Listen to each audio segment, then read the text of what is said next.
Attention all grill masters and backyard barbecue enthusiasts. Lynn's has everything you need to make your 4th of July cookout a success. From sizzling certified Angus beef steaks and mouth-watering burgers to fresh-cut fruit and all the condiments you desire, we have you covered. Browse our weekly ad for celebratory savings like 39-cent per pound seedless watermelon through July 4th and shop online at lynsgrocery.com for extra convenience. Lynn's, where delicious begins.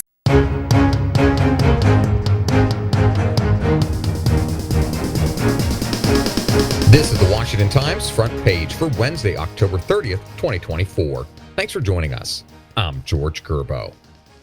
In an address to tens of thousands of supporters at the Ellipse in Washington, Vice President Kamala Harris delivered a closing argument offering voters a different path forward if they send her to the White House. Sprinting toward the finish line of an essentially tied race, Harris offered a stark warning about a second Donald Trump term to the few remaining undecided voters and Democrats who might not be considering voting this election. The primetime message targeted Trump, who she warned is unstable and would conduct a second term obsessed with revenge, while assuring voters she would unite the country and turn the page on the Trump era. Harris chose to speak from the Ellipse on purpose. It's the same spot where Trump helped incite a mob that attacked the U.S. Capitol on January 6th, 2021. Alabama's Secretary of State announced the removal of more than 3,000 names of suspected illegal immigrants from its voter rolls this summer, but the plan quickly unraveled.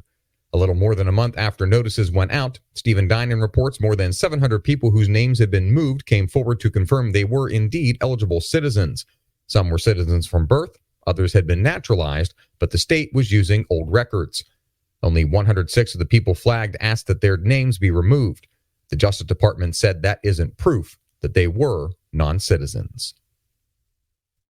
Since the early days of Russia's war with Ukraine, volunteers, many of them natives of Donbas, have provided frontline communities in the Luhansk and Donetsk regions with humanitarian, social, and psychological aid.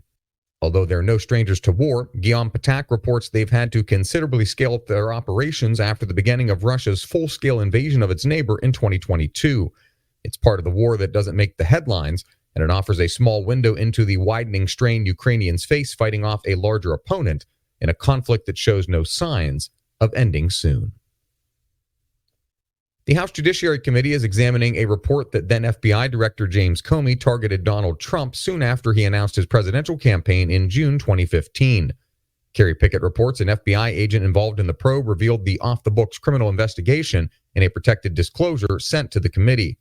The disclosure said 2 female undercover agents infiltrated Trump's 2016 campaign at high levels. The investigation didn't appear to target a specific crime, but was more of what agents would describe as an expedition to find something incriminating. And finally, the California Justice and Public Safety PAC has spent $0 on Los Angeles County District Attorney George Gascon's re-election bid, according to the latest campaign finance filings. Valerie Richardson reports Gascon waged a come-from-behind victory in his last race in 2020 against District Attorney Jackie Lacey, buoyed by the endorsement of Black Lives Matter and $4.6 million from the PAC, financed by Democratic donor George Soros, in the final 2 months. Soros spokesperson Michael Vachon denied that he had abandoned the Democrat and that his focus this cycle is on national elections. A poll released earlier this month found Gascon trailing challenger Nate Hochman by 30 percentage points. Find all today's front page stories at WashingtonTimes.com/front page or on the Washington Times app, and find us wherever you get your podcasts. You can also find us on social media at Wash Times for breaking news, sports, commentary, and more. For the Washington Times, I'm George Gerbo.